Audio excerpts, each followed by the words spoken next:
قدرت‌نمایی‌های اخیر نیروهای بسیج از وظایف و اختیارات جدید نیروها حکایت می‌کند.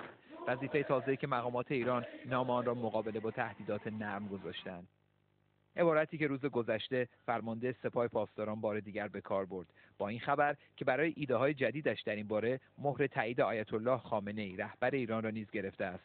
سردار جعفری گفت مأموریت‌های بسیج عمق داخلی بیشتری خواهد یافت.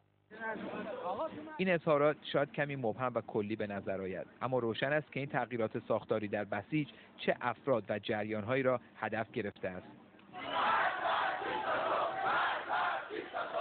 جنبش‌های اعتراضی دانشجویی، ناآرامی‌های کوه دانشگاه تهران در تیر ماه 78 بود که ایده به کارگیری مؤثر بسیج را در سرکوب مخالفان کلید زد.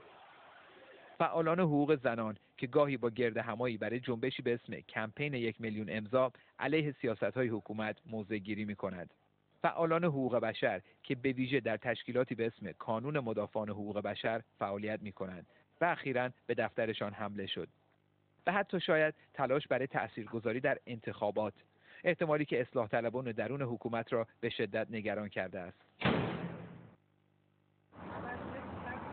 اینکه نیروهای بسیج بر اساس چه سازوکاری و چه مقرراتی به کار دفاع از امنیت نظام برخیزند هنوز به صورت مکتوب مشخص نشده، اما از گفته‌های فرماندهان سپاه و بسیج چنین برمی‌آید که آنها برانند نیروهای بسیج را به دو بخش نظامی و بخش نرم تقسیم کنند.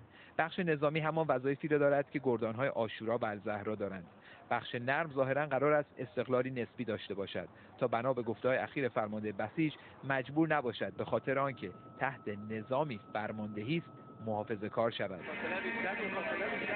اینکه تا چه حد حکومت ایران بخواهد بدون ایجاد دافعه در بین مردم از یک طرف و در رده‌های داخلی تصمیم‌گیری از طرف دیگر دست بسیج را باز بگذارد جزئیاتی است که در ابلاغیه جدید به سپاه پاسداران گنجانده شده.